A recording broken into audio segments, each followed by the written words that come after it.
we are discussing biomolecules. So last topics under the biomolecules are concept of metabolism and metabolic basis of living. So welcome back to Biology on Earth. अगर हम metabolism की बात करें तो हमारी body में जो भी केमिकल रिएक्शंस हो रही हैं, जैसे जो हम खाना खा रहे हैं, खाना सबसे पहले जो है स्मॉलर कंपोनेंट्स में ब्रेक होता है, जैसे कि कार्बोहाइड्रेट्स, प्रोटीन्स, लिपिड्स और देन न्यूक्लिक एसिड्स, और फिर ये जो सभी हैं इनसे आगे और छोटे मॉलिक्यूल्स में ये ब्रेक होते हैं with the help of different metabolic reactions or with the help of different metabolic processes. So in broad way, metabolism is a series of chemical reactions which occur in all living organisms to sustain life. Means एक organism को एक organism living क्यों है, उसको living condition में रखने के लिए जो मेटाबॉलिक रिएक्शंस उसमें होनी चाहिए. जैसे हमने बायोमोलिक्यूल्स की बात की है कि जो वेरियस बायोमोलिक्यूल्स हैं, जैसे कि carbohydrates, then proteins, lipids, nucleic acids, ये ब्रॉडली जो हम इनको क्लासिफाई करते हैं. तो जो कार्बोहाइड्रेट है ये हमारी बॉडी में एनर्जी की प्रोडक्शन करता है. जो प्रोटीन है ये सभी सेल्स की वर्किंग में, फंक्शनिंग में काम करते हैं. हमने डिस्कस किया है कि प्रोटीन्स हार्मोन भी होते हैं और एंजाइम्स भी होते हैं, तो बॉडी की फंक्शनिंग को रेगुलेट करते हैं. अगर हम फैट की बात करें तो फैट की हमारी बॉडी में क्या जरूरत है कि जितनी भी हमारी बॉडी में क्या है, सेल्स प्रेजेंट है, और सेल की मेम्ब्रेन किसकी बनी है, लिपिड, प्रोटीन एंड कार्बोहाइड्रेट की. सबसे ज्यादा इसमें जो है प्रोटीन एंड लिपिड्स प्रेजेंट होते हैं. तो लिपिड जो है ये सेल की मेम्ब्रेन बनाते हैं, सेल के अंदर जितनी भी ऑर्गेनेलीज है उनकी मेम्ब्रेन को बनाने में हेल्प करते हैं. हमारी स्किन के नीचे जो है ये लिपिड लेयर है, या फिर आप बोल सकते हो फैट लेयर है. इसका काम है टेम्परेचर को रेगुलेट करना, ताकि जो हमारा बॉडी टेम्परेचर है, स्पेशली जो होम्योथर्म्स हैं जो कि अपना बॉडी टेम्परेचर मेंटेन करते हैं, इनमें ये जो फैट लेयर स्किन के नीचे प्रेजेंट है ये उन्हें उनका बॉडी टेम्परेचर ना ही ज्यादा राइज होने देती है और ना ही ज्यादा कम होने देती है. तो ये वेरियस रोल्स होते हैं.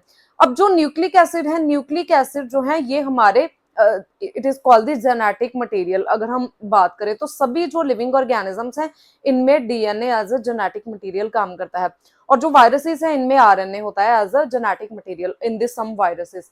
तो यहाँ पे अब ये जो मेटाबॉलिक रिएक्शंस हैं ये किस तरीके की होती हैं, हमने अभी देखा कि 3 तरीके की ये रिएक्शंस होती हैं. सबसे पहले जो भी हमारी बॉडी में हम फूड खा रहे हैं उसको एनर्जी में कन्वर्ट करना, ये किसका काम है, मेटाबॉलिज्म का काम है. अब जब ये फूड एनर्जी में कन्वर्ट हो रहा है तो बहुत सारा मेटाबॉलिक वेस्ट बनता है इससे.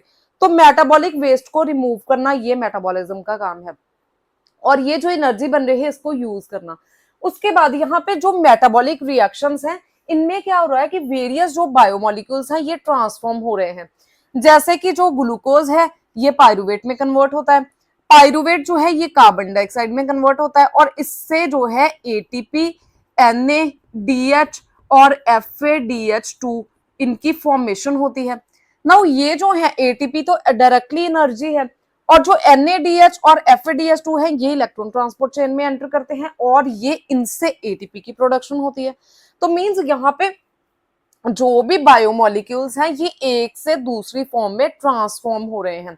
अगर हम प्रोटीन्स की बात करें तो प्रोटीन्स किससे बनते हैं, अमीनो एसिड जुड़ के प्रोटीन्स बनते हैं, तो ये भी ट्रांसफॉर्मेशन हो रही है. मींस एक जो रिएक्टेंट है ये प्रोडक्ट में कन्वर्ट हो रहा है. Now metabolic basis of living, जो मेटाबॉलिज्म है ये लाइफ का बेस है. मींस एक लिविंग ऑर्गेनिज्म में अगर वो लिविंग है तो उसमें मेटाबॉलिक रिएक्शन जो है ये कॉन्टिन्यूसली होती रहती हैं. अब यहाँ पे 2 तरीके की मेटाबॉलिज्म होती हैं या मेटाबॉलिक रिएक्शंस होती हैं. एक तो है anabolic reaction, it is also called the biosynthetic और एनाबॉलिक पाथवे. इसमें क्या होता है कि मोर कॉम्प्लेक्स स्ट्रक्चर जो है ये बनती है फ्रॉम द सिंपलर स्ट्रक्चर्स. जैसे फॉर एग्जांपल हमने फोटोसिंथेसिस में देखा है कि कार्बन डाइऑक्साइड एंड वाटर इनकी फिक्सेशन होती है ग्लूकोज में. उसके बाद जो बहुत सारे अमीनो एसिड्स हैं जब ये ज्वाइन होते हैं तो प्रोटीन्स की फॉर्मेशन होती है. जो ग्लूकोज है, जब ग्लूकोज ज्वाइन होते हैं प्लांट्स में तो स्टोर्ड फॉर्म बनती है which is called the starch. अगर हम एनिमल्स में बात करें तो जो ग्लूकोज है ये स्टोर होता है in the form of glycogen. तो बहुत सारे ग्लूकोज मॉलिक्यूल लिंक्ड होते हैं तो ग्लाइकोजन एंड स्टार्च की फॉर्मेशन होती है. उसके बाद यहाँ पे जो एनाबॉलिक प्रोसेसेस हैं हमेशा ये एनर्जी कंज्यूम करती हैं, बिकॉज यहाँ पे जो एक छोटा मॉलिक्यूल है इससे बड़े मॉलिक्यूल्स की फॉर्मेशन हो रही है, तो इसमें एनर्जी कंज्यूम होगी, ठीक है। बिकॉज यहाँ पे क्या है, मॉलिक्यूल्स कैसे बन रहे हैं, बड़ा मॉलिक्यूल कैसे बनता है, बॉन्ड्स बनते हैं, तो इन बॉन्ड्स को बनने के लिए एनर्जी की जरूरत होती है। उसके बाद second are the catabolic pathways. Catabolic pathway means वो पाथवे जिसमें कि ब्रेक डाउन होते हैं complex molecules into smaller molecules. तो अब complex molecules, complex structure break हो रही हैं, तो जब ये ब्रेक होती हैं स्मॉलर स्ट्रक्चर में या सिंपलर स्ट्रक्चर में, तो बॉन्ड्स जो हैं ये टूटते हैं। जब बॉन्ड्स टूटते हैं तो एनर्जी रिलीज होती है, मींस एटीपीज रिलीज, इनकी प्रोडक्शन होती है। जैसे फॉर एग्जांपल ग्लूकोज से पायरुवेट बनता है। अगर हम ग्लूकोज की कंप्लीट ऑक्सीडेशन की बात करें तो कंप्लीट ऑक्सीडेशन में क्या है, जो ग्लूकोज है इससे, इसमें क्या है, 6 कार्बन है। ये जो कार्बन एंड ऑक्सीजन हैं ये कार्बन डाइऑक्साइड की फॉर्म में रिलीज हो जाएंगे, और जो हाइड्रोजन इसमें प्रेजेंट है वो डिपॉजिट होते हैं इस NADH एंड FADH2 में, और ये फिर से ATP की सिंथेसिस करते हैं। तो इस तरीके से जो ग्लूकोज है, इससे अल्टीमेटली जो ग्लूकोज की एनर्जी है अब ये एटीपी की फॉर्म में रिजर्व हो रही है बॉडी में।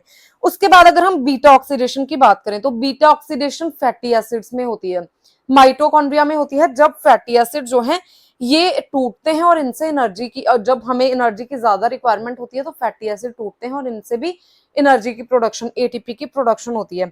सो these are called the catabolic pathways, और ये हमेशा एनर्जी को रिलीज करते हैं। और ये जो एनर्जी रिलीज होती है ये एडिनोसिन ट्राइफॉस्फेट इसकी फॉर्म में स्टोर होती है। So ATP is also called the energy currency of all living organisms. So this is all about the biomolecules. If you have any type of query regarding these topics, you can ask me in comment section. And if you find the content useful, please like and share the video and subscribe to my channel Biology on Earth.